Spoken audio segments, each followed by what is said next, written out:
नमस्कार दोस्तों, स्वागत है आप सभी का जी नौकरी चैनल पर। दोस्तों, इस वीडियो में हम देखने वाले हैं BEO exam top 30 important question. तो चलिए स्टार्ट कर लेते हैं। और फ्रेंड्स, इस क्विज की मदद से आप अपना सेल्फ एवेल्यूएशन भी कर सकते हैं।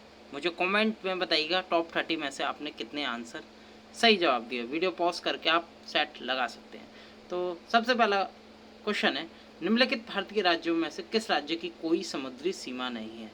तो चार ऑप्शन आपके सामने। इसका जो सही आंसर है वो है राजस्थान। राजस्थान यानी कि इसकी कोई समुद्री सीमा नहीं है। राजस्थान के पास डेजर्ट ही डेजर्ट है, यहाँ कोई आसपास भी समुद्र नहीं है। बाकी गुजरात, गोवा, महाराष्ट्र के जो तटवर्ती इलाके हैं, समुद्री तटवर्ती इलाके हैं, ये तीनों ही। और राजस्थान में कोई भी समुद्री सीमा नहीं है। ठीक है, राजस्थान की मैं बात करूं तो राजस्थान के जो करंटली यहाँ के जो चीफ मिनिस्टर हैं वो हैं अशोक गहलोत। और यहाँ के जो राज्यपाल हैं वो हैं कलराज मिश्र।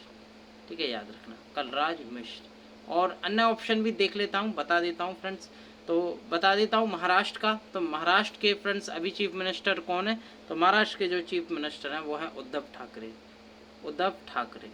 और यहाँ के जो गवर्नर है करंटली वो हैं भगत सिंह कोश्यारी। भगत सिंह के नाम से आप याद कर सकते हैं, भगत सिंह कोश्यारी। ठीक है, बात करूं फ्रेंड्स मैं गोवा की। तो गोवा के चीफ मिनिस्टर कौन है? तो गोवा के जो करंटली चीफ मिनिस्टर हैं वो है प्रमोद सावंत। बीजेपी के हैं फ्रेंड्स, से लिख देता हूँ प्रमोद सावंत।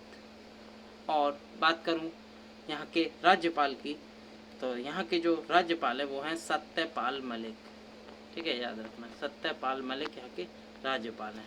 बात करूँ गुजरात की, तो गुजरात की जो राजधानी है वो गांधीनगर है। और यहाँ के करंटली जो चीफ मिनिस्टर हैं वो है विजय रूपानी। और यहाँ के जो करंटली गवर्नर है वो है आचार्य देवव्रत। ठीक है, आचार्य देवव्रत इनका नाम है, याद रखना। ठीक है, तो दोस्तों क्वेश्चन 1 में कुछ महत्वपूर्ण इन्फॉर्मेशन दी चीफ मिनिस्टर करंट अफेयर से रिलेटेड। आई होप आपको अच्छी लगी। चलिए क्वेश्चन 2 पे चलते हैं। क्वेश्चन 2 है फ्रेंड, किस नदी के प्रदूषण स्तर की माप की जा सकती है? यानी कि अगर किसी नदी का प्रदूषण स्तर जानना हो तो किसकी किसकी सहायता ली जाती है? तो इसका जो सही आंसर है वो है फ्रेंड बीओडी। तो बीओडी की मदद ली जाती है। बीओडी की जो फुल फॉर्म होती है वो होती है बायोलॉजिकल ऑक्सीजन डिमांड। से किसी नदी में जल के प्रदूषण स्तर को मापा जाता है। तो सी ऑप्शन बिल्कुल करेक्ट है। तीसरा क्वेश्चन देख लेते हैं, वायरस संक्रमण से होने वाला रोग कौन सा है इन चार ऑप्शन में से? चलिए, इसका जो सही आंसर है वो है जुकाम। फ्रेंड, जुकाम वायरस से होने वाला संक्रमण है, जबकि जो टाइफाइड, कॉलेरा और मलेरिया है ये फ्रेंड जल जनित रोग हैं। ठीक है, याद रखना। जुकाम जो है वो ऊपरी श्वसन तंत्र का आसानी से फैलने वाला संक्रामक रोग है। इसके लक्षणों में खांसी, गले की खराश, नाक का स्राव और ज्वर आता है। यह आमतौर पर 1 सप्ताह में समाप्त हो जाता है। और इसका मुख्य विषाणु होता है राइनो वायरस। ठीक है, याद रखना, राइनो वायरस। चलिए अगले क्वेश्चन पे चलते हैं। क्वेश्चन नंबर 4, भारत में कृषि को प्रभावित करने वाला मौसम का सबसे महत्वपूर्ण तत्व है कौन सा है चार ऑप्शनों में से? तो इसका जो सही आंसर है वो है वृष्टि।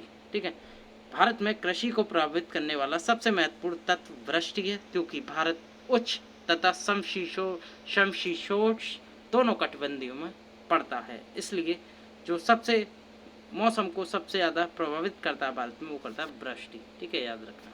5वां क्वेश्चन देख लेते हैं, वायुमंडल की सबसे ठंडी परत कौन सी? काफ़ी इंपोर्टेंट क्वेश्चन एग्जाम में पूछा जाता है। तो सबसे ठंडी परत कौन सी है इन चार ऑप्शन में से? इसका जो सही आंसर है वो है फ्रेंड्स मध्यमंडल। वायुमंडल की सबसे ठंडी परत है मध्यमंडल है, क्योंकि मध्यमंडल तक वायुमंडल का तापमान गिरता है तथा मध्यमंडल के बाद वायुमंडल का तापमान बढ़ने लगता है। और मध्यमंडल के मध्य सीमा पर तापमान गिरकर करीब -80 डिग्री सेल्सियस तक पहुंच जाता है। ठीक है, याद रखना। तो सबसे ठंडी परत है एटमॉस्फेयर की मध्यमंडल। छठा क्वेश्चन देख लेते हैं, निम्नलिखित में से कौन सी एक ग्रीन हाउस गैस है? काफ़ी बार एग्जाम में पूछी जाती है। इसका जो सही आंसर है वो है मीथेन। तो फ्रेंड्स, ग्रीन हाउस गैस वे गैसें होती हैं जो पृथ्वी के तापमान को बढ़ाने में सहायक होती हैं। और जैसे कि मैं प्रमुख ग्रीन हाउस गैस बता दूं, जैसे मेथेन हो गई, CO2 हो गई, या कहते हैं कार्बन डाइऑक्साइड हो गई, नाइट्रस ऑक्साइड हो गई, N2O हो गई, या कहते हैं क्लोरोफ्लोरोकार्बन हो गई, CFC हो गई। ये सब फ्रेंड ग्रीन हाउस गैसें हैं। चलिए अगला क्वेश्चन चलते हैं। 7वां क्वेश्चन देख लेते हैं फ्रेंड्स, काफ़ी इंपॉर्टेंट है, एग्जाम में हर बार पूछा जाता है। भारत में प्रोजेक्ट टाइगर की शुरुआत कब हुई? तो फ्रेंड, इसका जो सही आंसर है वो ए 1973 में बाघों की घटती संख्या को रोकने तथा बाघों के संरक्षण के लिए भारत सरकार द्वारा 1 अप्रैल, ठीक है, डेट याद रखना, 1 अप्रैल 1973 को प्रोजेक्ट टाइगर की शुरुआत की गई और इस प्रोजेक्ट की शुरुआत Jim Corbett national park Uttarakhand से शुरुआत की गई थी फ्रेंड्स। और इससे समथिंग फ्रेंड 1992 में बता दूं फ्रेंड, 1992 में एक हाथी परियोजना आई थी, ठीक है, आपने सुनी होगी हाथी परियोजना, ठीक है, पूछी आती है हाथी परियोजना कब आई, तो ये 1992 में आई, ठीक है, याद रखना। और ये भी पूछा जाता है वन संरक्षण अधिनियम कब आया, वन संरक्षण अधिनियम तो वो आया फ्रेंड्स 1980 में, ठीक है, याद रखना। और इससे रिलेटेड फ्रेंड एक और पूछा जाता है पर्यावरण संरक्षण अधिनियम कब आया, पर्यावरण संरक्षण अधिनियम तो वो आया 1986 में, ठीक है। और एक और क्वेश्चन पूछा जाता है फ्रेंड इसी में से, जैव विविधता अधिनियम कब आया, जैव विविधता अधिनियम, ठीक है, वो आया था 2002 में, ठीक है, याद रखना। क्वेश्चन 7, तो इसका जो सही आंसर था वो है 1973 में प्रोजेक्ट टाइगर की शुरुआत हुई। 8वां क्वेश्चन देख लेते हैं। 8वां क्वेश्चन है पृथ्वी तल पर उस काल्पनिक रेखा को क्या कहते हैं जो 180 डिग्री मेरिडियन यामोत्तर पर खींची है, तो उसे क्या कहते हैं, तो फ्रेंड उसे कहते हैं अंतर्राष्ट्रीय तिथि रेखा। फ्रेंड पृथ्वी तल पर करीब 180 डिग्री मेरिडियन यामोत्तर रेखा जो काल्पनिक रेखा है उसे अंतर्राष्ट्रीय तिथि रेखा कहते हैं। इस रेखा से पृथ्वी को पूर्वीय पश्चिमी देशांतर क्षेत्र में बांटा गया है। चलिए 9वां क्वेश्चन देख लेते हैं। 9वां क्वेश्चन है निम्नलिखित में से किस राज्य में गल्फ और मन्नार मरीन राष्ट्रीय पार्क स्थित है, काफी इंपोर्टेंट है, हर बार एग्जाम में पूछा जाता है। तो इसका जो सही आंसर है वो तमिलनाडु में स्थित है। तमिलनाडु में फ्रेंड गल्फ और मन्नार मरीन राष्ट्रीय पार्क स्थित है, ठीक है। क्वेश्चन नंबर 10 देख लेते हैं। क्वेश्चन नंबर 10 है फ्रेंड जनगणना 2011 के अनुसार भारत में लिंगानुपात कितना है, तो भारत की बात हो रही है 2011 के अनुसार, तो इसका जो सही आंसर है वो है फ्रेंड ए, यानी कि 1000 पर 940 लिंगानुपात है, यानी कि ये 940 महिला हैं और 1000 पुरुष हैं, ठीक है, 1000 पुरुष पे 940 महिला हैं, तो ये भारत का लिंगानुपात है। अगर मैं उत्तर प्रदेश की बात करूं तो उत्तर प्रदेश में जो लिंगानुपात है वो 912 है। अगर मैं फ्रेंड चाइल्ड सेक्स रेशियो की बात करूं, बच्चों का लिंगानुपात, तो वो है 902, ठीक है, याद रखना। 11वें क्वेश्चन की मैं बात करूं, निम्नलिखित में से किस एक प्राणी को किसान का मित्र कहा जाता है, आमतौर पर पर्यावरण से पूछा जाता है क्वेश्चन, तो इसका जो सही आंसर है वो है फ्रेंड केंचुओं को। केंचुओं को फ्रेंड किसानों का मित्र भी कहा जाता है क्योंकि केंचुए नीचे की मिट्टी को ऊपरी सतह तक लाने का कार्य करते हैं जिससे मिट्टी और अधिक उपजाऊ हो जाती है। 12वां क्वेश्चन देख लेते हैं, पर्यावरण को बचाने के लिए चिपको आंदोलन से कौन सा राज्य जुड़ा हुआ है, तो फ्रेंड इसका जो सही आंसर है वो है उत्तराखंड। फ्रेंड चिपको आंदोलन की शुरुआत वृक्षों के कटाव के विरुद्ध प्रसिद्ध पर्यावरण सुंदरलाल बहुगुणा, याद रखना इनका नाम सुंदरलाल बहुगुणा, ठीक है, सुंदरलाल बहुगुणा तथा चंडी प्रसाद भट्ट, ठीक है, याद रखना इन दोनों के नाम पर्यावरणविद थे, चंडी प्रसाद भट्ट के नेतृत्व में उत्तराखंड के चामोली जिले से की गई थी। इस आंदोलन को वर्ष 1973 में चालू किया गया, यानी कि जब टाइगर प्रोजेक्ट आया था जब ये चिपको आंदोलन चालू हुआ था, आप ट्रिक से याद कर सकते हैं। 13वां क्वेश्चन देख लेते हैं, काफ़ी इंपोर्टेंट, जीवों के व्यवहार का अध्ययन किया जाता है, तो इसका जो सही आंसर है इथोलॉजी में। तो विज्ञान के इथोलॉजी विषय के अंतर्गत जीवों के व्यवहार का अध्ययन किया जाता है। और जो नियोलॉजी है, बी ऑप्शन आप देखेंगे, नियोलॉजी विषय के अंतर्गत तंत्रिका तंत्र से संबंधित रोगों का अध्ययन किया जाता है, ठीक है, याद रखिएगा नियोलॉजी को। और जीवों के व्यवहार का अध्ययन इथोलॉजी में किया जाता है। 14वां क्वेश्चन देख लेते हैं, समुद्री शैवाल किसका महत्वपूर्ण स्रोत है, काफ़ी एग्जाम में पूछा जाता है, तो इसका जो सही आंसर है वो है आयोडीन। तो आयोडीन का महत्वपूर्ण स्रोत है और समुद्री शैवाल आयोडीन के प्रमुख स्रोत माने जाते हैं। इसकी कमी से फ्रेंड घेंगा रोग हो जाता है जिससे थायराइड ग्रंथि में सूजन आ जाती है। और समुद्री शैवालों में आयोडीन की 75 जो प्रचुरता वाले शैवाल है उन्हें लैमिनेरिया या सिवार कहते हैं, ठीक है। जो आयोडीन प्राप्त होता है वो लैमिनेरिया शैवाल से प्राप्त होता है। मैंने पिछली वीडियो में इस शैवाल का जिक्र किया था, लैमिनेरिया, ठीक है, याद रखना लैमिनेरिया शैवाल से ही जो आयोडीन की प्राप्ति होती है, ठीक है। और फ्रेंड इसका जो यूज़ है वो हम चिकित्सा में प्रयोग किया जाता है मेडिकल के क्षेत्र में। 15वां क्वेश्चन देख लेते हैं, शैक या लाइकेन है तो क्या है, इसका जो सही आंसर है वो है एक सहजीवी।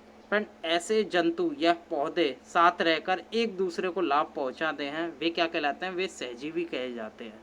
लाइकेन प्रमुख सहजीवी है क्योंकि वास्तव में लाइकेन निम्न श्रेणी की ऐसी छोटी वनस्पतियों का एक समूह है जो विभिन्न प्रकार के आधारों पर उगे हुए पाए जाते हैं। इन आधारों में वृक्षों की पत्तियां, प्राचीन दीवारें, भूतल चट्टान और शिलाएं मुख्य हैं।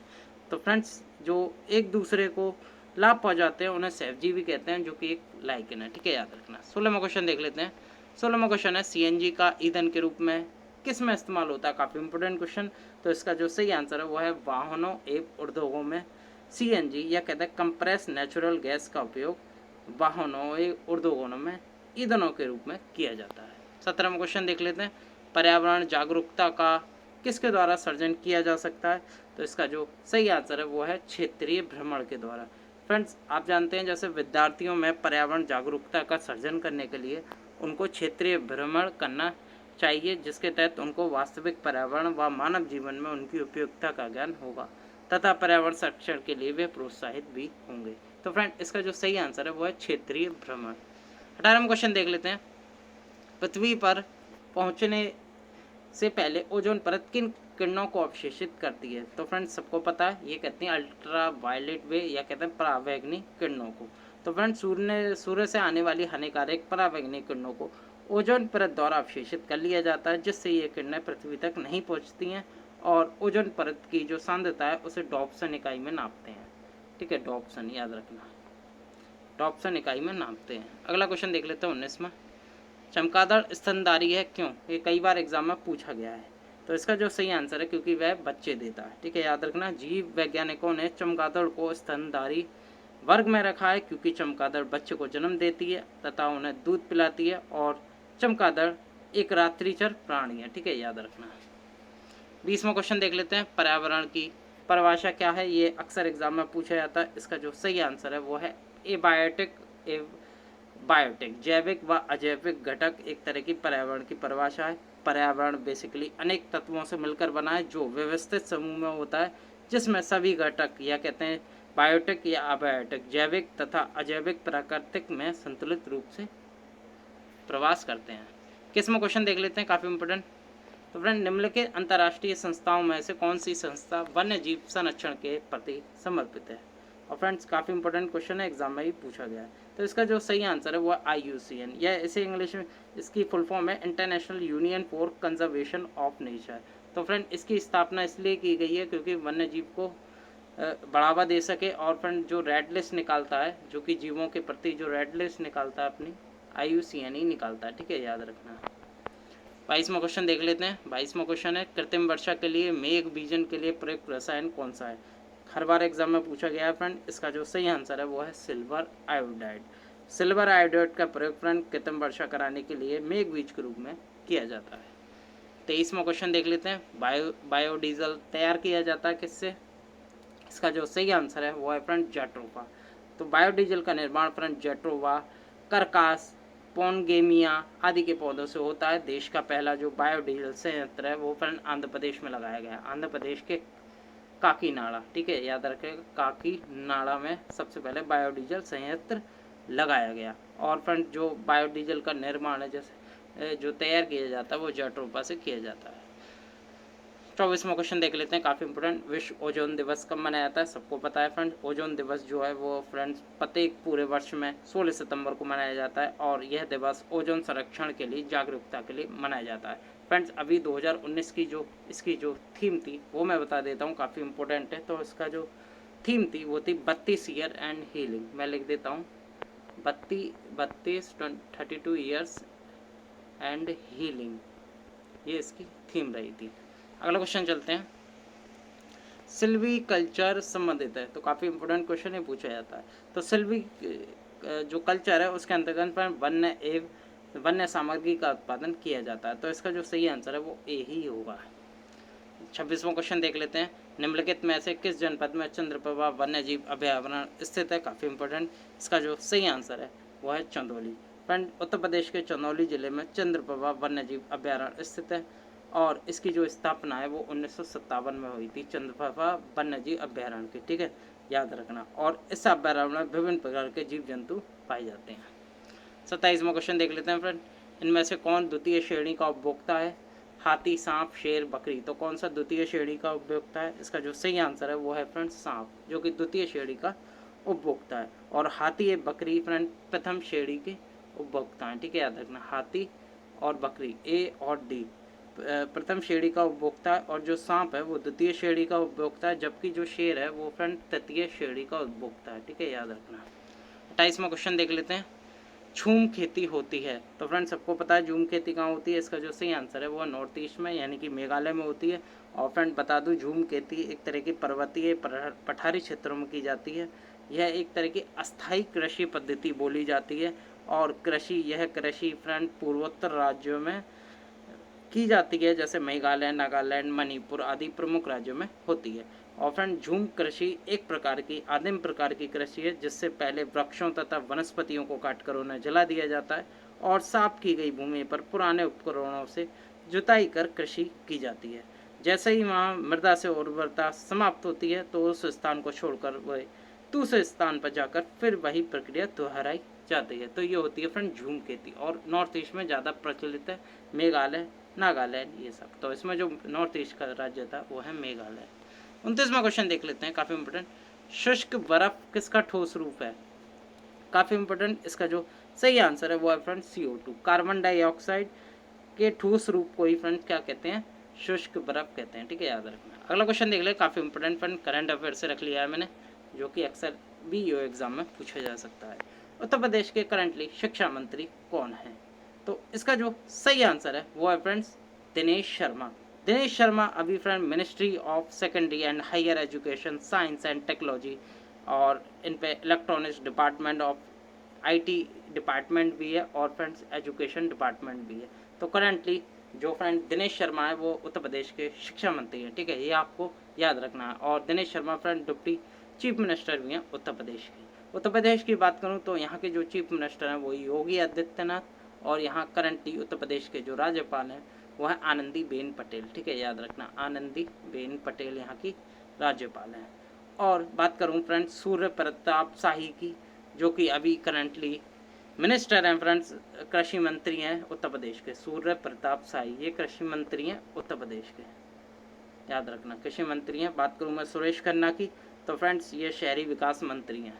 सुरेश खन्ना शहरी विकास मंत्री हैं, या कहते हैं अर्बन डेवलपमेंट या शहरी समग्र विकास, इनके अंदर जो मिनिस्ट्री आती है सुरेश खन्ना की। राजेश अग्रवाल की मैं बात करूं तो फ्रेंड्स ये भारत के उत्तर प्रदेश के ये फाइनेंस मिनिस्टर हैं, वित्त मंत्री हैं, ठीक है, याद रखना, राजेश अग्रवाल। तो दोस्तों इस वीडियो में मैंने बताया 30 क्वेश्चन। आई होप आपने अपना सेल्फ एवल्यूएशन करा होगा। आप मुझे बता सकते हैं आपने टॉप 30 में से कितने क्वेश्चन सही जवाब दिए। और दोस्तों ये थी टॉप 30 क्वेश्चन जो कि मैं BEO एग्ज़ाम के लिए लेके आया था, जो कि काफ़ी इंपॉर्टेंट थी, एग्ज़ाम से रिलेट की। 2 से 3 नंबर पक्के हो सकते हैं, इसमें से 2 से 3 क्वेश्चन जरूर पूछे जाएंगे BEO एग्ज़ाम में। तो आई होप आपको ये वीडियो अगर पसंद आई है तो वीडियो को लाइक करें, साथ के साथ दोस्तों के साथ भी शेयर करें। जो स्टूडेंट इस वीडियो के माध्यम से हमारे इस चैनल पर नए जुड़े हैं वो चैनल को सब्सक्राइब विद बेल आइकॉन जरूर क्लिक करें, ताकि उन्हें अगली नोटिफिकेशन या अगली वीडियो हम जब भी डालें तो उन्हें लेटेस्ट नोटिफिकेशन जल्दी से प्राप्त हो जाए। चलिए मिलता हूँ मैं अगले वीडियो के साथ। धन्यवाद।